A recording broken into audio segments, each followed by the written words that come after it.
ఆడపిల్ల ఇంటికి వచ్చినప్పుడు ఇంత బొట్టు పెట్టి, సిగలో పూలు పెట్టి, 4 మట్టి గాజులు వేసి, నీకుంటే చీర పెట్టు, లేకపోతే సంతోషంగా మాట్లాడి ఒడిలో చలివిడి పెట్టి పంపించు చాలు. ఇంత చలివిడి నువ్వు ఆ పిల్ల ఒళ్ళో పెట్టి పంపించని పుట్టిల్లు ఉన్నా ఒకటే, ఊడిపోయినా ఒకటే. అది కనీస బాధ్యత ఆడపిల్ల తల్లికి. పిలిచి చలివిడి పెట్టాలి. తన బిడ్డ కాకపోయినా పిలిచి పెట్టిన తల్లి ఎవరో ఆ తల్లి గత జన్మలలో ఆ పిల్లకి తల్లి అని నిర్ణయం చేయవలసి ఉంటుంది. కాబట్టి సంతుష్టో భార్యయా భర్తా, భర్తా భార్యా తథైవ చ, యస్మిన్నేవ కులే నిత్యం కళ్యాణం తత్ర వై ధ్రువం. ఒక ఇల్లు ప్రశాంతంగా మంగళప్రదంగా వృద్ధిలోకొచ్చి ఆ ఇంట్లో పిల్లలు కూడా చాలా పైకొస్తారని ఎప్పుడు చెప్పగలవు? ఆ ఇంట భార్య భర్త వలన ప్రీతి పొందాలి. నేను ఇలా అన్నానని అనుకోకండి. ఆడదానికి గొప్ప తృప్తి ఎప్పుడు అంటే, మగడు మెచ్చిన చాలా కాపురంలోన మొగలిపూలా గాలి ముత్యాల వాన. అంతకన్నా ఎక్కడుంది? కాబట్టి భర్త భార్య సంప్రీతురాలయ్యేటట్టు ప్రవర్తించాలి. అలాగని ధర్మవిరుద్ధంగా ప్రవర్తిద్దామని భార్య చెప్తే భర్త అంగీకరించకూడదు. నచ్చ చెప్పుకుని చక్కగా బోధ చేసి మళ్ళీ ఆవిడ్ని దారిలోకి తెచ్చుకుని అనుష్ఠానం చేయాలి. అహల్య తప్పు చేసిందని గౌతముడు విడిచిపెట్టలేదే. ఎలా దోషం పోతుందో చెప్పి తన భార్యగా స్వీకరించాడు. భర్తకి ఆ నైపుణ్యం ఉండాలి. చక్క దిద్దుకుని తను ధర్మపదంలో నిలబడాలి. మా ఆవిడ ఒప్పుకోలేదండి, నేను మానేశాను అనకూడదు. అప్పుడు దోషం నీది. కాబట్టి సంతుష్టో భార్యయా భర్త, భర్తా భార్య తథైవ చ, యస్మిన్నేవ కులే నిత్యం కళ్యాణం తత్ర వై ధ్రువం. ఈ భార్యాభర్తల మధ్య అవగాహన, నిత్య కళ్యాణం, పచ్చతోరణంగా ఇళ్ళు ఉండగలిగినటువంటి ఈ శక్తి కూడా ఎక్కడ పడుతుంది అన్నారు? బొట్టులోంచే పుడుతుంది. ఆజ్ఞాచక్రం కదండి.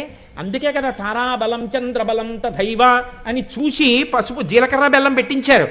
ఇది ఆజ్ఞాచక్రం మీద నిలబడి ఒండురులకు అవగాహన కలిగి సంతోషంగా ఉండాలంటే బొట్లు ఉండాలి.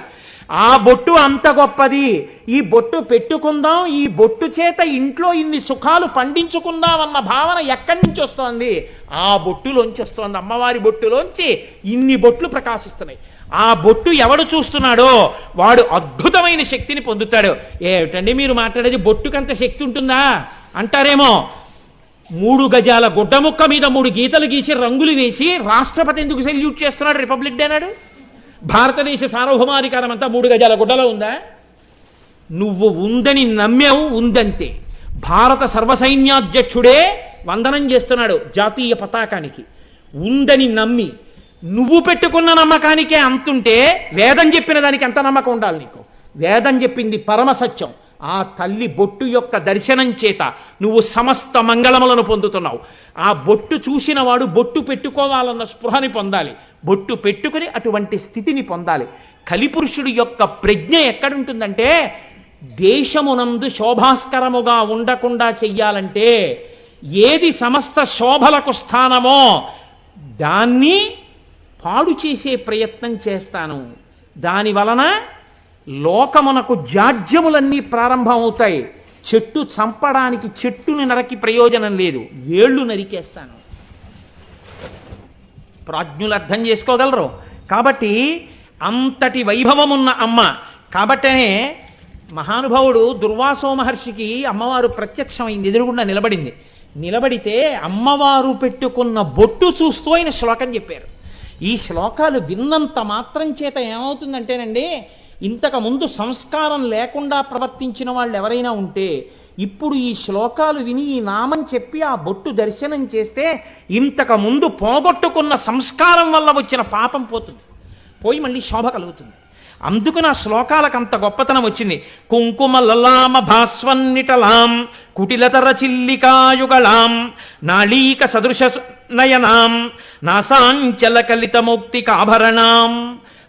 ప్రకాశిస్తున్నటువంటి కుంకుమ బొట్టుతో మెరిసిపోతూ అమ్మవారు దర్శనమిచ్చింది దుర్వాసో మహర్షికి. అప్పుడు చేసినటువంటి ఆర్యా ద్విషతిలో రాస్తారు. కాళిదాస మహాకవి ఒక రచన చేస్తూ ఒక మాట అంటారు. అందులో ఆయన అంటారు, అబ్బో సరే ఈ శ్లోకంతో పూర్తి చేసేస్తాను. ఆయన అంటారు, ఇంత శోభలు ఎక్కడి నుంచి వచ్చాయి, ఆ బొట్టుకంత శక్తి ఎక్కడిది అంటే, ఆ బొట్టుని ఒక్కసారి చూసి నమస్కరించగలిగితే, ఆ బొట్టు యొక్క గౌరవాన్ని నువ్వు తెలుసుకోగలిగితే చేటీ భవన్ నిఖిల కేటీ కదంబవన వాటీషు నాకి పటలి కోటి రచారుతర కోటి మణి కిరణ కోటి కరంబిత పద పాటి రగంధకుచ సాటి కవిత్వ పరిపాటి నగాధిపసుత ఘోటి కులాధధిక ధాటి ముదారముఖ వీటి రసేన తనుతాం.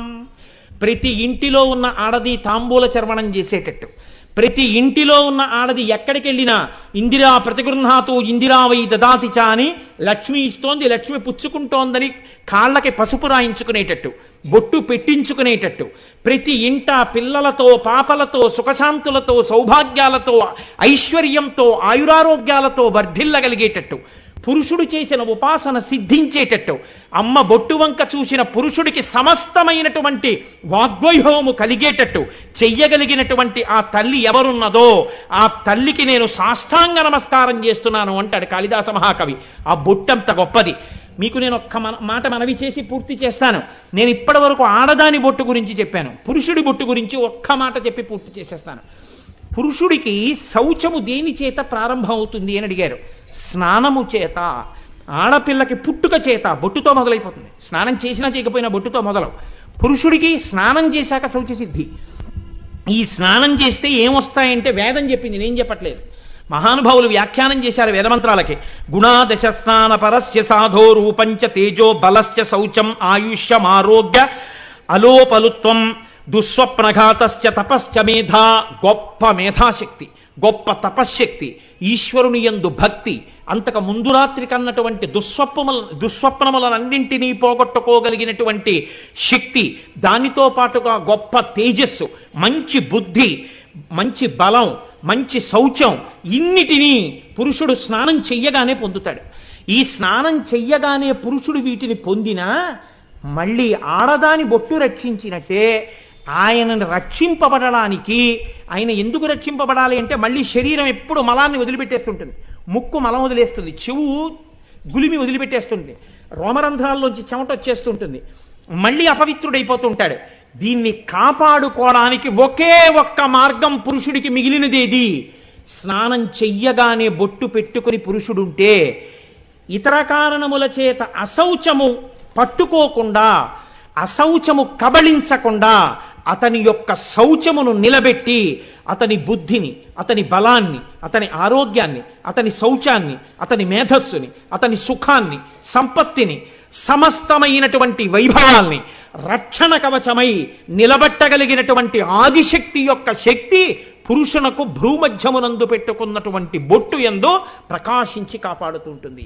కాబట్టి ఇంతమందికి ఇన్ని రకాల రక్షణ చేయగలిగిన ఈ బొట్టు యొక్క శక్తి ఆ జగదంబ బొట్టులోంచి వస్తోందని ముఖచంద్ర కళంకాభమృగనాభి విశేషక అని వసిన్యాది దేవతలు అమ్మవారి యొక్క బొట్టుని కీర్తించినటువంటి ఘట్టాన్ని ఇవాళ పరమోత్కృష్టమైన రోజు ఆదివారం, పుష్యమాసం, పంచమి, త్యాగరాజం స్వామివారు రామచంద్రమూర్తిలో ఐక్యమైనటువంటి రోజు.